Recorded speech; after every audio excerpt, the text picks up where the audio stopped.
Монгол Ардын нам болон Монгол Ардын намаас ерөнхийлөгчид нэр дэвшсэн миний бие Монголын ард түмнээ ерөнхийлөгчийн сонгуульд өгсөн энэ санал хураалтын дүнг хүндэтгэн хүлээж авч байгаа. Энэ ерөнхийлөгчийн сонгуульд намайг дэмжиж оролцсон Монголын ард түмэн, миний сонгуулийн шатны штабд ажилласан манай намын гишүүд,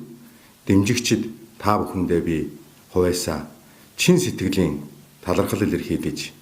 та бүхэнд сайн сайхныг хүсч ажлын амжилт хүсэн өрөөж байна. Монгол Ардын нам хэдийгээр энэ сонгуульд амжилт гаргаж чадаагүй ч гэсэн засгийн газрынхаа дэвшүүлсэн мөрийн хөтөлбөрийг бүрэн дүүрэн хэрэгжүүлж,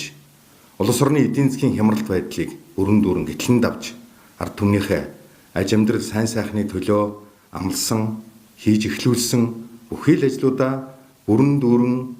ажил болгохын төлөө болцоогоо дайчилж ажиллана гэдгийг би энэ ташрамд зориуд тэмдэглэн хэлж байна. Монгол улсын их хурлын даргын хувьд би сонгуулийн ерөнхий хороо эцсийн дүн гарч сонгуулийн тайланг их хурлд өргөн барингууд ээлжид бус чуулганыг зарлаж Монгол улсын ерөнхийлөгчийн тангараг өргөх ёслолын арга хэмжээг зохион байгуулах ажлын хэсгийг байгуулъя гэсэн ийм бодолтой байгаа. Сонгуулийн үйл ажиллагаа энэ тангараг өргөх, тамга хүлээлцэх үйл явдлаар бүрэн дүүрэн өндөрлөж, монголчууд үндэснийхээ их баяр наадмыг тэмдэглэх энэ ажилдаа орж сайхан баярлаж, сайхан наадаж, энэ жилийн үндэсний их баяр наадам бөхчүүд нь их хүчтэй,